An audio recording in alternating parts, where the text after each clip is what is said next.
ചേച്ചിയുടെ വീട്ടിലെ പൂച്ചയുടെ എക്സ്പ്രഷൻ കാണിച്ചേ. പൂച്ച അത് എന്റെ പൊന്നെ ഞാൻ കാണിക്ക് പിന്നെ കാണിക്ക്. മൂക്കൊക്കെ ഇവിടെ പറിച്ചുകളായില്ലേ? ഈ പൂച്ചേനൊന്ന് കാണിച്ചു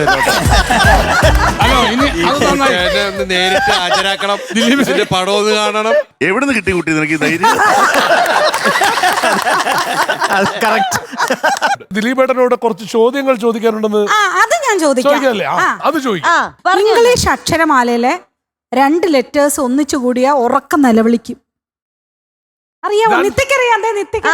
ഇംഗ്ലീഷ് ആൽഫബറ്റിലെ 2 ലെറ്റേഴ്സ് ഒന്നിച്ചു കൂടിയ ഉറക്ക കരയും. അയ്യോ, അത് പറഞ്ഞു കൊടുത്തതാട്ടോ.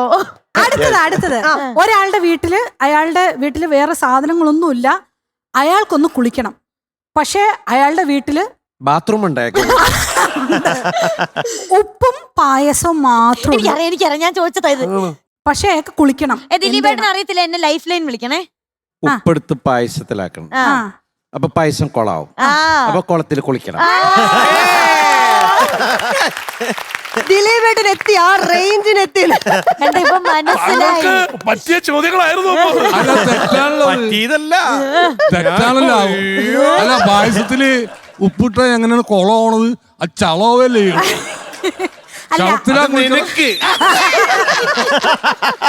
കൊളമാണ്. ഞാൻ ആദ്യമൊക്കെയാണ് ഈ ഭാഗത്തൊക്കെ കുളമാകും. എന്നാ ലാസ്റ്റ് ഒന്നോടെ അത് സലീമിനോട്. എന്റെ ദൈവം, സലീമേട്ടനോട്. സലീം, നമ്മള് ദേഷ്യത്തിൽ വിളിക്കുന്ന ഒരു പൂവ് പറയരുത്. ഉത്തരം പറയരുത്. മൈലാഞ്ചി പൂവേ അല്ല. അയ്യോ, എല്ലാം ഉണ്ട്. പറയട്ടെ. വാടാമല്ലി. എങ്ങനെയുണ്ട് വാടാ മല്ലീന്ന്? എന്നെ കൊറേ ബാക്കിലോട്ട് കൊണ്ടുപോയി, നഴ്സറി കാലഘട്ടത്തിലേക്ക് കൊണ്ടുപോയി. സന്തോഷം, താങ്ക് യു. ഒരേ ഒരെണ്ണം കൂടെ ഫൈനൽ ഒന്നോട് ചോദിച്ചോട്ടെ. എല്ലാവർക്കും അറിയാം നഗ്നസത്യം ഉണ്ടായത് എങ്ങനെയാന്ന്. സലീം, ചോദ്യം കേട്ടോ. ദിലീപേട്ടാ, നഗ്നസത്യം എങ്ങനെയുണ്ടായിന്ന് ഞാൻ പറയട്ടെ. ഞാൻ ഇങ്ങനത്തെ കാര്യത്തിലൊക്കെ ഇടപെടാറില്ല. ഞാൻ തന്നെ പറയട്ടെ. ഒരിക്കൽ സത്യവും അസത്യവും കുളിക്കാൻ പോയി. രണ്ടുപേരും മുങ്ങാങ്കുഴി ഇട്ട് ഇങ്ങനെ നീന്തിക്കൊണ്ടിരുന്നപ്പം ഈ അസത്യം എന്ത് ചെയ്തു? കരയെ വന്ന് സത്യത്തിന്റെ തുണി എടുത്തോണ്ട് പോയി. സത്യം കരയെ കയറിയപ്പോ തുണിയില്ല. അങ്ങനെ നഗ്ന സത്യം സത്യമായി. നമ്മള് ഓണം എന്നൊക്കെ പറഞ്ഞാ വന്നിരിക്കണേ. ഒരു പാട്ടിട്ടോ, ദേവാസുരത്തിലെ ഒരു പാട്ടിട്ടോ. കേട്ടോ, പൂച്ചയുടെ അത്രയും വന്നില്ല.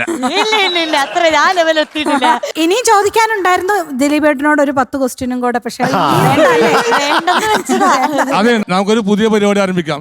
ബാലഗോകുലം എന്നുണ്ട്. ഗോകുലം സാറുണ്ടല്ലോ. കൊച്ചു കുട്ടികൾക്കുള്ള തമാശകള്. നീ വരില്ലേ ഓണത്തിന്? എന്നെന്തിനാണ് കണ്ട, ഞാൻ പറഞ്ഞല്ലേ ഈ ചോദ്യങ്ങളൊന്നും ചോദിക്കണ്ടെന്ന്. ഒരു കാര്യം ഞാൻ പറയുന്നു, ഇവിടെ ഉള്ള ആരെ ഞാൻ മറന്നാലും പൂച്ചക്കുഞ്ഞിനെ ഞാൻ മറക്കുകയില്ല. എന്നും ഉണ്ടാവും ചന്ദ്ര ഇവിടെ.